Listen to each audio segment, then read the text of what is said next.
Judges 9. Abimelech becomes king. Abimelech was the son of Gideon. Abimelech went to his uncles who lived in the city of Shechem. He said to his uncles and all of his mother's family, "Ask the leaders of the city of Shechem this question. Is it better for you to be ruled by 70 of the sons of Gideon, or to be ruled by only one man? Remember, I am your relative." Abimelech's uncles spoke to the leaders of Shechem and asked them that question. The leaders of Shechem decided to follow Abimelech. They said, "After all, he is our brother." So the leaders of Shechem gave Abimelech 70 pieces of silver. That silver was from the temple of the god Baal-berith. Abimelech used the silver to hire some men. These men were worthless, reckless men. They followed Abimelech wherever he went. Abimelech went to his father's house at Ophrah and murdered his brothers. He killed the 70 sons of his father Gideon. He killed them all at the same time, but Gideon's youngest son hid from Abimelech and escaped. The youngest son's name was Jotham. All the leaders in Shechem and the house of Milo came together. Everyone gathered beside the big tree of the pillar in Shechem and made Abimelech their king. Jotham's story. Jotham heard that the leaders of the city of Shechem had made Abimelech king. He had heard this. When he heard this, he went and stood at the top of Mount Gerizim and shouted out this story to the people. "Listen to me, you leaders of the city of Shechem. Then let God listen to you. One day the trees decided to choose a king to rule over them. The trees said to the olive tree, 'You be king over us.' But the olive tree said, 'My oil is used to honor gods and humans. Should I stop making oil just to go and sway over other trees?' Then the trees said to the fig tree, 'Come and be our king.' But the fig tree answered, 'Should I stop making my good, sweet fruit just to go and sway over the other trees?' Then the trees said to the vine, 'Come and be our king.' But the vine answered, 'My wine makes men and kings happy. Should I stop making my wine just to go and sway over other trees?' Finally, all the trees said to the thorn bush, 'Come and be our king.' But the thorn bush said to the trees, 'If you really want to make me king over you, come and find shelter in my shade. But if you don't want to do this, let fire come out of the thorn bush. Let the fire burn even the cedar trees of Lebanon.' Now if you were completely honest when you made Abimelech king, may you be happy with him. And if you have been fair to Gideon and his family, and if you have treated him as you should, this is also good. But remember what my father did for you. He fought for you and risked his life when he saved you from the Midianites. But now you have turned against my father's family. You have killed 70 of his sons all at the same time. You made Abimelech the new king over the city of Shechem. He is only the son of my father's slave girl, but you made him king because he is your relative. So if you have completely been honest to Gideon and his family today, then may you be happy with Abimelech as your king, and may he be happy with you. But leaders of Shechem and the house of Milo, if you have not acted right, may Abimelech destroy you, and may Abimelech be destroyed too." After Jotham had said this, he ran away and escaped to the city named Beer. He stayed there because he was afraid of his brother Abimelech. Abimelech fights against Shechem. Abimelech ruled the Israelites for 3 years. Abimelech had killed Gideon's 70 sons, and they were his own brothers. The leader of Shechem had supported him in doing this evil thing. So God caused trouble between Abimelech and the leaders of Shechem, and they began planning ways to hurt Abimelech. The leaders of the city of Shechem did not like Abimelech anymore. They put men on the hilltops to attack and rob, everyone who went by. Abimelech found out about the attacks. A man named Gaal, son of Ebed, and his brothers moved to the city of Shechem. The leaders of the city of Shechem decided to trust and follow Gaal. One day the people of Shechem went out to the vineyards to pick grapes. They squeezed the grapes to make wine, and then they had a party at the temple of their god. The people ate and drank and cursed Abimelech. Then Gaal, son of Ebed, said, "We are the men of Shechem. Why should we obey Abimelech? Who does he think he is? Abimelech is one of Gideon's sons, right? And Abimelech made Zebul his officer, right?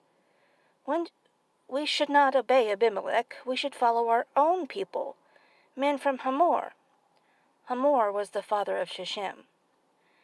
"If you make me commander of these people, I will destroy Abimelech.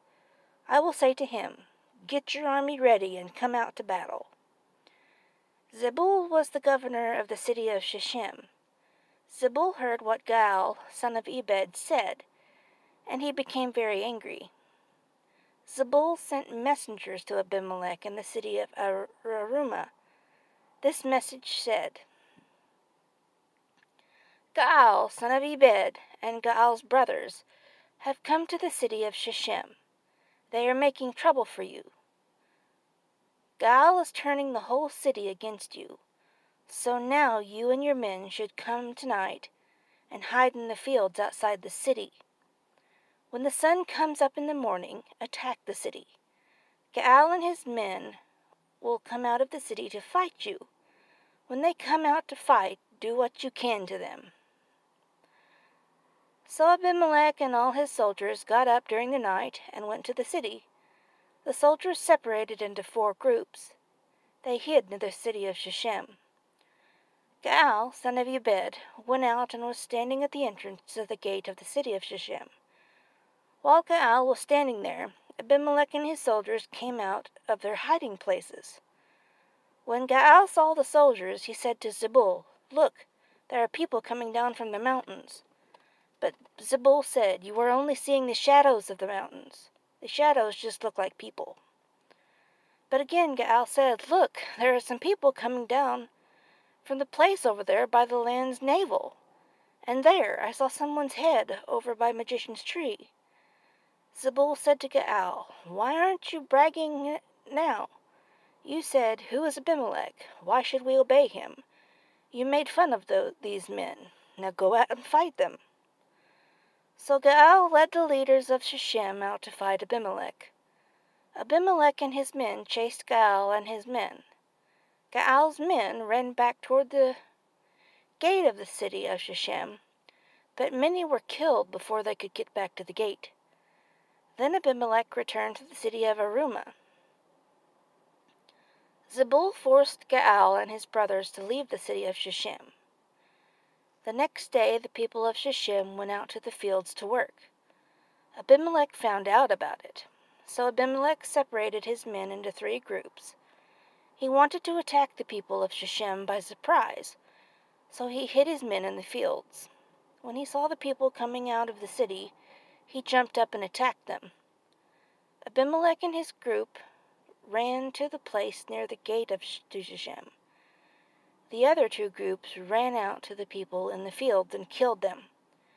Abimelech and his men fought against the city of Shechem, and all that day they captured the city of Shechem and killed its people.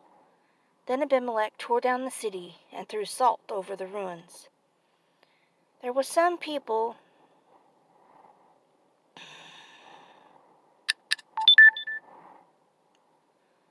Dang it.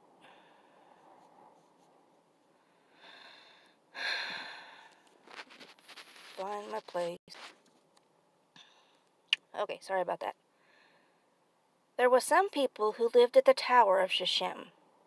When they heard what had happened to Shechem, they gathered together in the safest room of the temple of the god El-Berith. Abimelech heard that all the leaders of the tower of Shechem had gathered together. So Abimelech and all his men went up to Mount Zelmon. Abimelech took an axe and cut off some branches and carried them on his shoulders. Then Abimelech said to the men with him, "Hurry, do the same thing that I have done." So all the men cut branches and followed Abimelech. They piled the branches against the safest room of the temple of the god El-Berith. Then they set the branches on fire and burned the people in the room. About 1,000 men and women living near the tower of Shechem died. Stop it. Stop it. Stop it.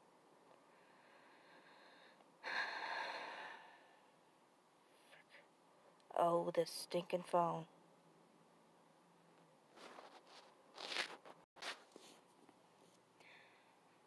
Sorry again. Okay. About 1,000 men and women living near the tower of Shechem died. Abimelech's death.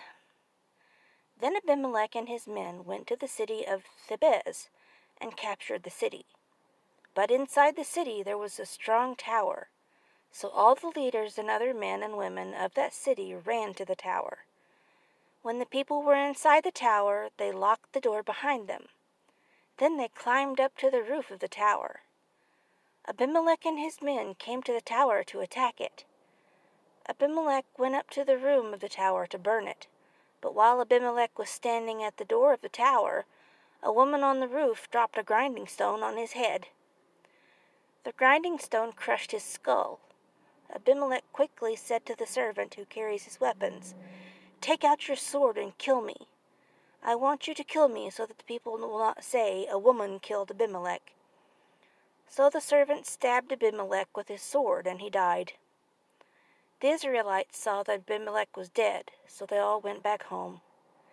In that way God punished Abimelech for all the bad things he had done. Abimelech sinned against his own father by killing his 70 brothers.